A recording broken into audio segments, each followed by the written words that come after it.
ஒரு அரசியல் கட்சி தன்னை எப்படி வளர்த்துக் கொள்ள முடியும்? தேர்தலில் போட்டியிடுறது மூலமா தான் ஒரு அரசியல் கட்சி தன்னை வளர்த்துக்கிட முடியுமா? அரசியல் கட்சி மக்களுக்கு சேவையாற்றி, பணியாற்றி தன்னை வளர்த்துக் கொள்ள வேண்டும். அப்படித்தானே? தேர்தலில் போட்டியிடுறது வளர்ச்சி இல்ல. தன் வளர்ச்சிக்காக தன் வளர்ச்சி நான் வளர்ந்துட்டேங்கிற காட்டுறதுக்கான நான் நல்ல ஒரு ஸ்டூடெண்ட் தான்.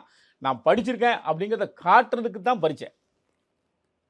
பரீட்சை நேரடியாக போய் பரீட்சை எழுதணுமான்னு வளர்ந்துட்டான்னு அர்த்தம் கிடையாது. நீ நல்லா படிக்கணும். அது மாதிரி விஜய்க்கு ஆரம்பிச்சு 2 வருஷம் கட்சி ஆரம்பிச்சாச்சுல்ல. நீ உடனே திமுக கூட்டணியிலேருந்து வெளியே போய் விஜயை ஆதரிச்சு 2 பேரும் இந்த அரசுக்கு எதிராக எத்தனை போராட்டங்கள் நடத்திருக்கீங்க? மக்கள் விரோதமாக இந்த அரசு செயல்படுது. இந்த மாநில மக்களுக்கு எதிராக பிஜேபி செயல்படுது, மத்திய அரசு செயல்படுது. எத்தனை போராட்டங்களை முன்னெடுத்திருக்கிறீர்கள்? எத்தனை மக்கள் பிரச்சனைக்காக போய் நின்றுருக்கீங்க? எத்தனை கிராமங்களில், ஊரகங்களில் போய் நின்று இது வரைக்கும் பண்ணியிருக்கீங்க?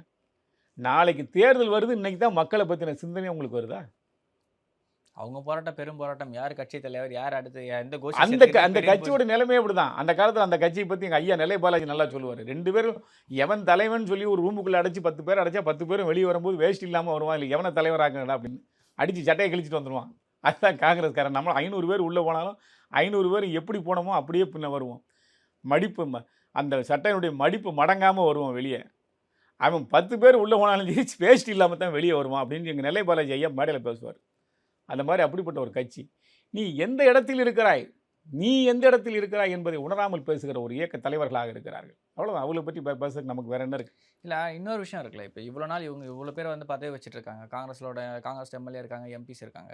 ஒருவேளை திமுக கூட்டணிட்டு வெளில போகிறாங்கன்னா, திமுக மீது விமர்சனங்கள் வச்சுட்டு வெளில போகிறாங்கன்னா, அந்த பதவியெல்லாம் ராஜினாமா பண்ணிட்டு போவாங்களான்னு ஒரு கேள்வி வருதுல்ல. நியாயமான கேள்வி.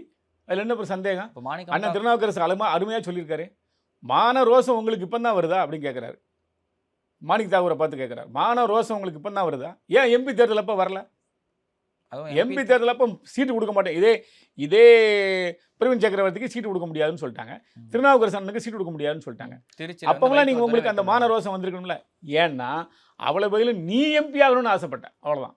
அடுத்தவனை பற்றி கட்சி பற்றி உனக்கு கவலை இல்லை. நீ எம்பி ஆகணும்னு ஆசைப்பட்டேன். இப்போ எவனோ எம்எல்ஏ ஆக போகிறான், நமக்கு என்னன்னு நினச்சி நீ பேசுகிறேன் அப்படின்னு சொல்கிறாரு. நியாயம் தானே அது? இப்போ நம்ம மாணிக் தாகூரா எம்எல்ஏ ஆக போகிறான். ஜோதிமணிக்கும் மாணிக்கம் 2 பேரும் எம்பியாக இருக்குது. என்ன 5 வருஷத்துக்கு உனக்கு பிரச்சனை இல்லை. எம்எல்ஏ ஆக போகிறவன் உனக்கு கீழே இருக்கவன் ஆக போகிறான். அவன் ஆனா என்ன போனா என்னங்கிற எண்ணம் உனக்கு இருக்குது. நீ மானம் உள்ளவன் ரோசம் உள்ளவனா அப்போயே வெளியே வந்திருக்கணும். 10 சீட்டு தான் கொடுப்பேன், இவன் நிற்கக்கூடாது, அவன் நிற்கக்கூடாதுன்னு கண்டிஷன் போடுறான்ல.